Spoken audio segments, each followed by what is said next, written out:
So finally ready to take the road trip. Got all my bags are packed. I'm ready to go. Also got the dog with me. Hold on. Here's Gidget. She's gonna go with me this time. She gets lonely, so we wanted to keep her. And she also gets to reconnect with a dog that she used to know out in California. So yeah, not a whole lot of stuff. The wife and kids already flew out earlier this week, so I've got stuff for me, stuff for the dog, and then odds and ends for family, foot scooters, that kind of stuff. So the front is packed with stuff for family, but yeah, so not too bad. All right, got my key right here to make sure that I don't forget it, and I think we are good to go. I usually use about 450 watt hours per mile as an average for the winter trips, which works pretty well.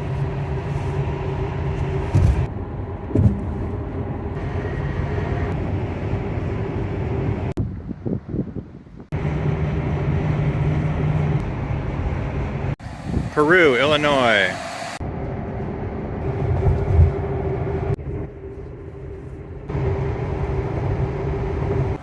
Walcott, Iowa. Travel center here at Walcott, Iowa is huge. Lots of stuff here. Looks new. The supercharger here is new as well.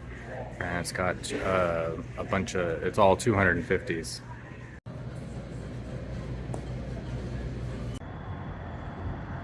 This is a good idea. They've got these plastic encasings around the poles here so that so you don't ram into things as easily.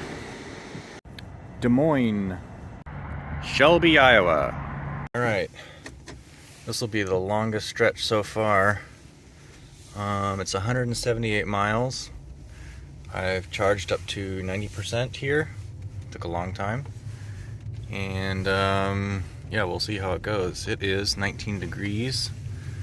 There's not much wind or anything, so that's good. And clear, dry roads. Empty bladders. So, whoops. Now turn right onto See how this goes.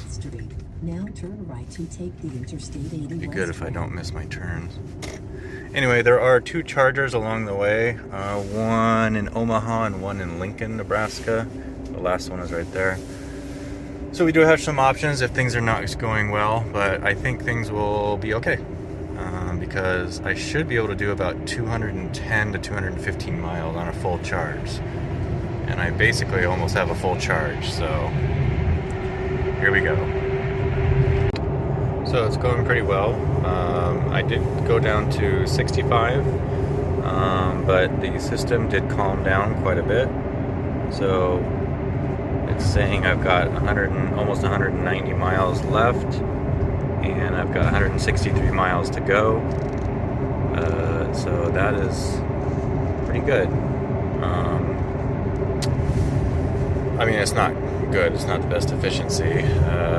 We are still using 400 watt hours per mile, which is decently low for winter. It's 23 degrees out, so yeah, it's good in the sense that like we should be able to make it. I also have not been running the heater or the defroster until I need to, which I'll probably need to in a few minutes. But so the road is clear, and with the preventative measures like not using a lot of heat, I've got lots of energy to spare. So I'll do this for a while, and then once I know that everything will be fine, then I'll, get nice and toasty and speed up again. I'll probably go back up to 70 pretty soon.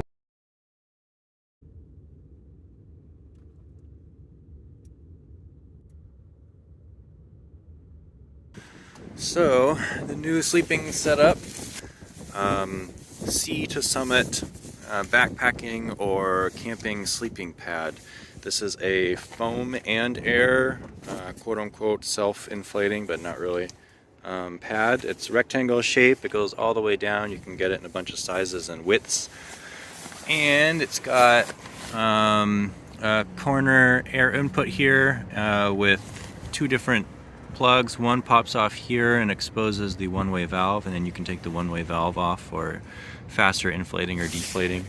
But this works really well. So previously I was just using one that had, it was just air, and it had like these little bubble things of air, and it was okay. It smoothed out the contours of stuff, but it was kind of crinkly and not super supportive, and it was hard to get it to titrate it right to like, oh, the air is too hard, or oh, it's too deflated.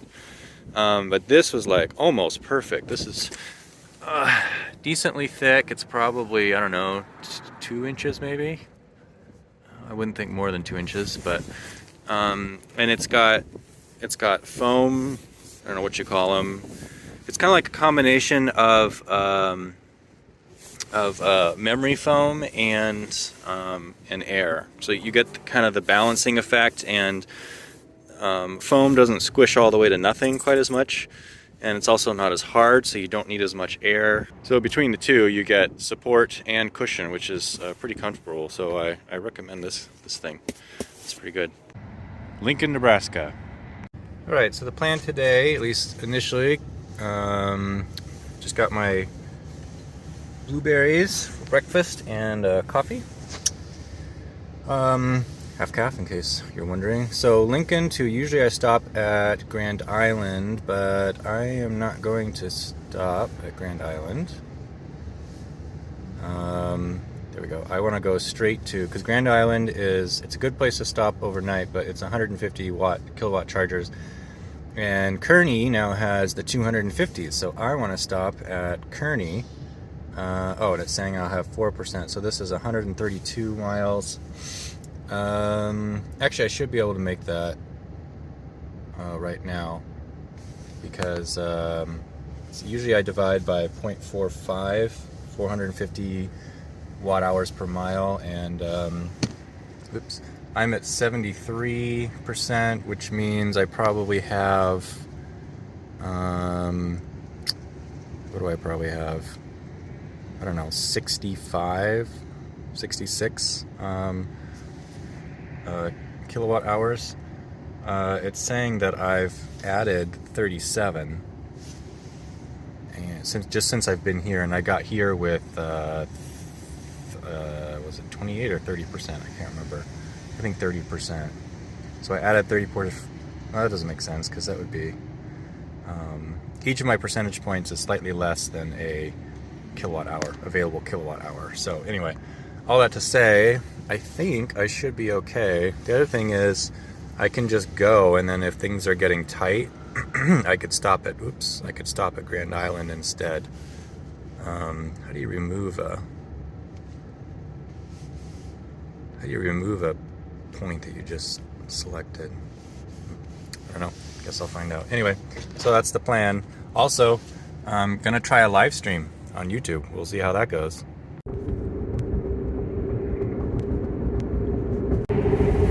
Alright, still in Nebraska. I just finished my first live video. That was really fun. I had a couple of two people that were doing some comments. Yeah, that was really fun.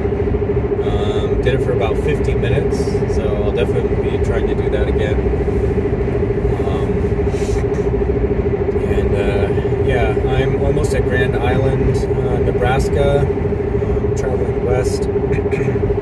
I'm barely making it, so I'm going 5 under. I have to decide whether I need to stop at Grand Island or continue 30 miles farther to the 250 kilowatt chargers at Kearney, which, as I said before, I want to get to.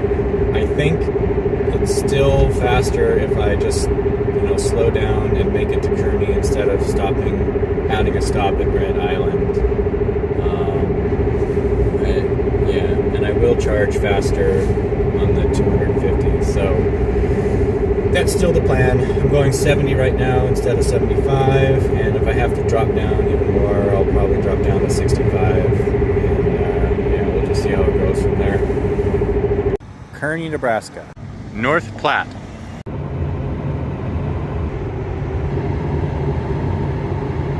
Ogallala, Nebraska.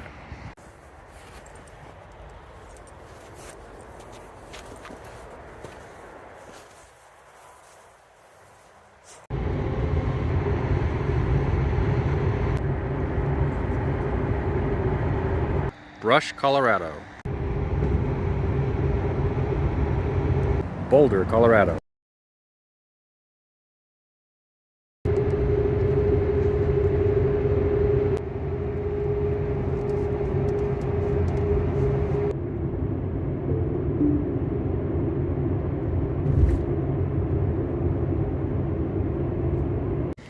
Parachute, Colorado.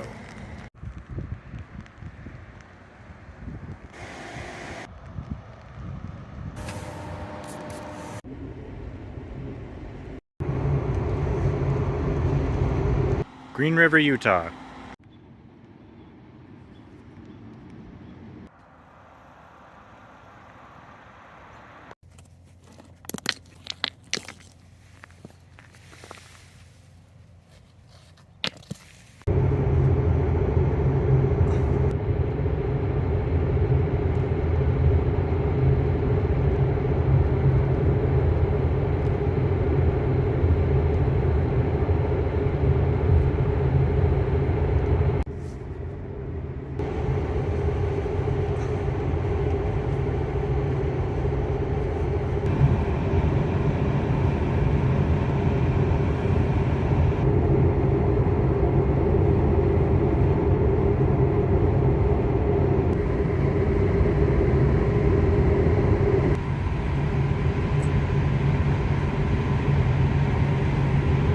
Cedar City, Utah.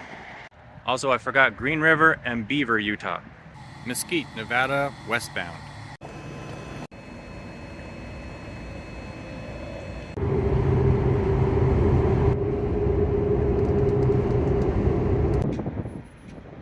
Prim, Nevada.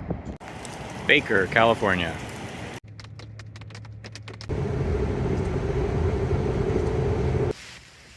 So I can't believe I made it. I got from Denver to LA. I left Denver about 5:15 in the morning, and I got to not LA, but Southern California area by about midnight, I think. So pretty good. Had a little bit of weather, had some icy sleet or something. Some people were slipping out. Just over a mile or something, there was an area of ice. And people were slipping out, but I avoided that. Then there was some fog coming over Cajon Pass in the mountains, but not too bad. Definitely better going downhill, a lot better efficiency, which helped with charging times and all that kind of stuff. Really helped out the last end of the trip. So going back, it'll be uphill to Denver, so that'll take longer, but I was glad I could kind of push through the last little bit. So yeah. Now to be down here in Southern California, away from Michigan for a couple weeks, and then heading back in 2 weeks, actual 2 weeks, not like Elon 2 weeks.